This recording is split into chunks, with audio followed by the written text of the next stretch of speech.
Hola, ¿qué tal? Esta es la lección 1.3, hablando del verbo ser. Y ahora, esta es mi familia. Empiezo con mi padre. Él se llama Randy.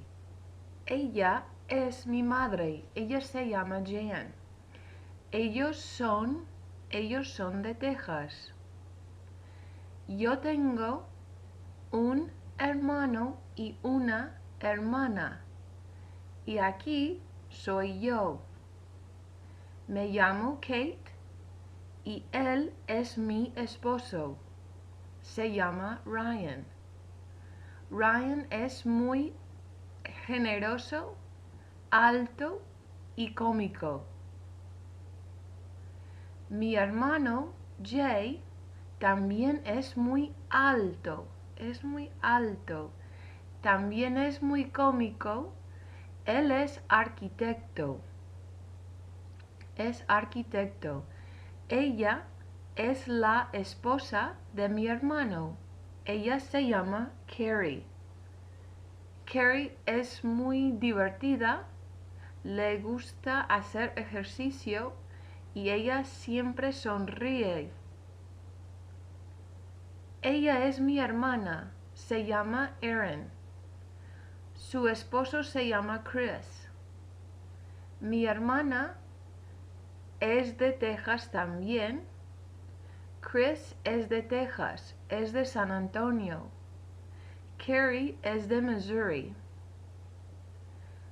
Ryan, mi esposo, es de Dallas. Esta es mi familia.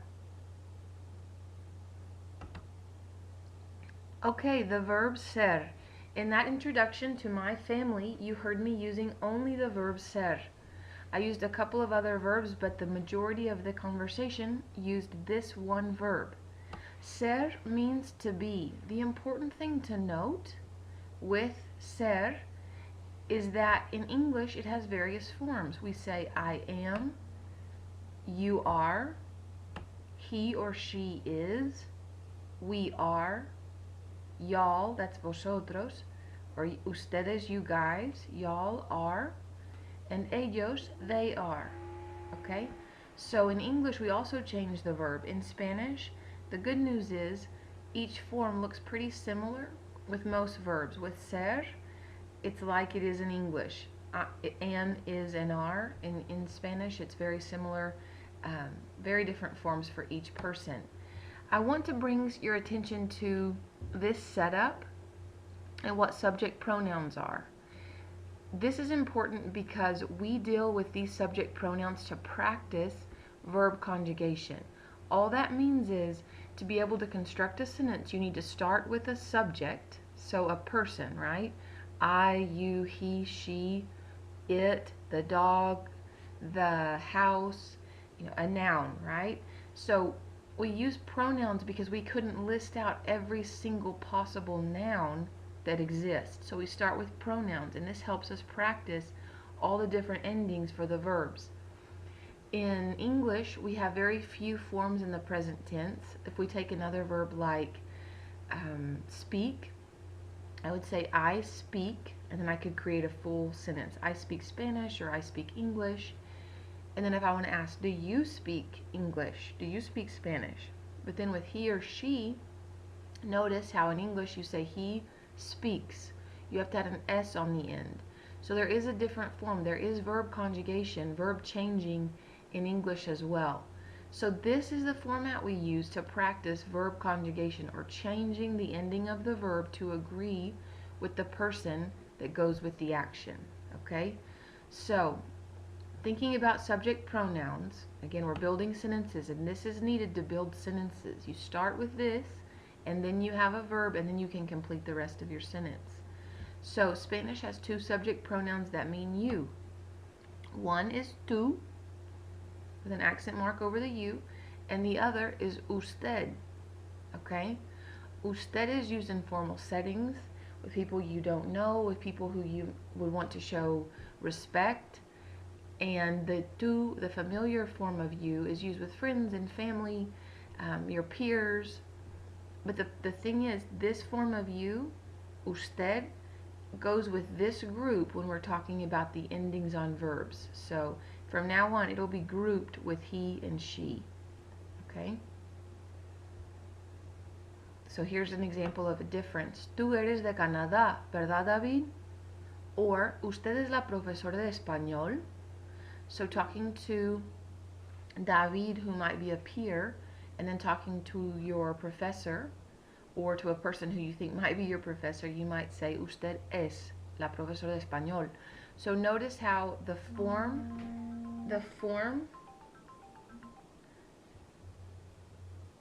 of the verb changes with the subject. So tú eres, are you, and usted es. Let's go on and look now at these other subject pronouns, nosotros, vosotros, and ellos. These are referring to groups of people. So let's look back up here.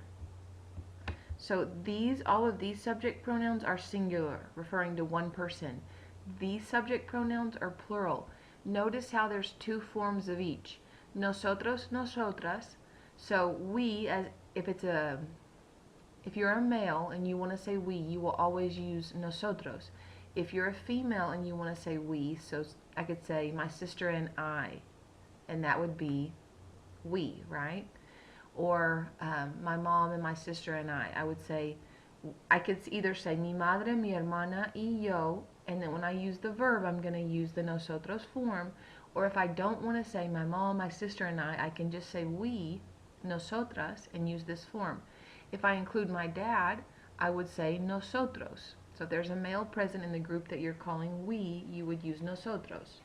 Same for vosotros and vosotras, which it's been mentioned both in a video from the discussion boards. You'll continue to see it. Vosotros is used mostly in Spain. It is commonly used. It's not something that's obsolete.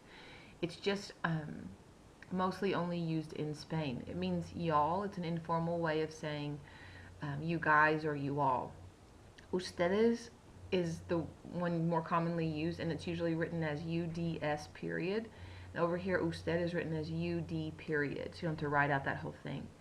Ellos and ellas is a group of people, they. Ellos if it's all masculine or if it's male and female. Ellas if it's all female. Okay, say they did this or they do that. Ellas. Okay? So this group of three guys could be referred to as nosotros if they're saying we, vosotros if you're talking to the group and you're saying y'all, or ellos if you're saying they. Now look, here is a mixed group. Nosotros to say we. If any one of them wanted to say we, they would say nosotros. You're talking directly to them, you would say vosotros, or about them, you would use ellos. And now a group of girls, if they want to say we are studying or we study Spanish, they would say nosotras. To talk directly to them and say, you know, are y'all going to class, you would say vosotras, and then they is ellas. Another important note about subject pronouns, in Spanish you don't say it very commonly. So to start a sentence with it is, or anything that when you would start a sentence with it, you just leave it out and use that form of the verb. So it takes on the same form of the verb as he and she. Okay? So you'll see that on the next page when we actually take a look at the verb ser. So es un problema. You don't have to say anything right here to say it. You just say es and it's included in there. It's, or it is, un problema. Okay? Let's go to the next page. The present tense of ser. So here it is. Remember, we talked about conjugating, which means changing the verb to agree with the person in the sentence, the person doing the action, or the person that goes with the verb. So yo is I am, because remember the verb to ser means to be, but you don't say I be, you be, right? You just have to change it to am, is, or are in English. So yo soy, I am, and that's the beginning of a great sentence. Yo soy, and then you can use an adjective, or you can say yo soy Kate, I am Kate. Tú eres, maybe you could say you are a student. Tú eres un estudiante.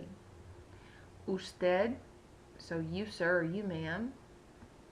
es, él es, ella es, nosotros somos, vosotros or vosotras sois, ustedes, so remember that means you all, or if you want to say they, ellos, ellas son.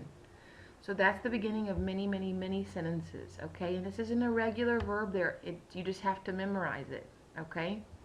So practice, practice with this verb. Now let's look at a few of the uses. I use several of these in the presentation of my family. So to identify people and things, to say, who is he? ¿Quién es? So there's is. ¿Quién es él? Or what is it? ¿Qué es? And remember, it is not represented at all in the sentence. ¿Qué es? What is it? Okay? So when I said, this is my dad, él es mi padre. Or él es mi hermano. Okay? So, ¿quién es él? Es Felipe Díaz Velázquez. Or what is this? Or what is it? Es un mapa de España. Or here, if you ask the question, ¿quién es ella? Es Marisa. Or ¿qué es? Es una maleta, it's a suitcase. Okay, so again, to identify people and things. It's also used to express possession. So whose is it? So de quién es? Whose is it? De, so of whom is it? A little tricky. De quién es? Or if it's a plural thing, whose are they? De quién son? So es el diario de Maru. O son los lápices de la chica. Maybe the suitcase up here. Who does it belong to? Let's say it belongs to Marisa. Es la maleta de Marisa. So it is the suitcase of Marisa. Okay? This is the first time we're looking at a word that contracts. In English we have words that contract, like cannot, can contract to can't. That's difficult to say. Other contractions do not, don't. So in Spanish there are some contractions as well. When you have the word de next to el, they always contract or combine into del. Okay? If it's next to la or las or los, they form as two separate words. Okay? So es la computadora of the conductor. So de el conductor, and you combine them into del. Okay, let's look at the final uses of ser. It's used to express origin. So I said with my sister-in-law, Carrie, she is from Missouri. So ella es de Missouri. She is from, ella es de Missouri. Okay, here are the two questions. This is an informal setting. Okay, she's asking this, maybe we'll say that this is a student. So, ¿de dónde eres? Where are you from? And she says, yo soy de Wisconsin. I am from Wisconsin. And then she treats her as an usted because she's a little bit older. ¿De dónde es usted? And she says, yo soy de Cuba. Okay?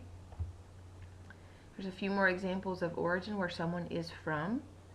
You also use ser to express profession or occupation. So, he is a driver. Don Francisco es conductor. I am a student. Yo soy estudiante. Yo soy profesor de español. Él es dentista. Nosotros somos estudiantes. And so on. Okay?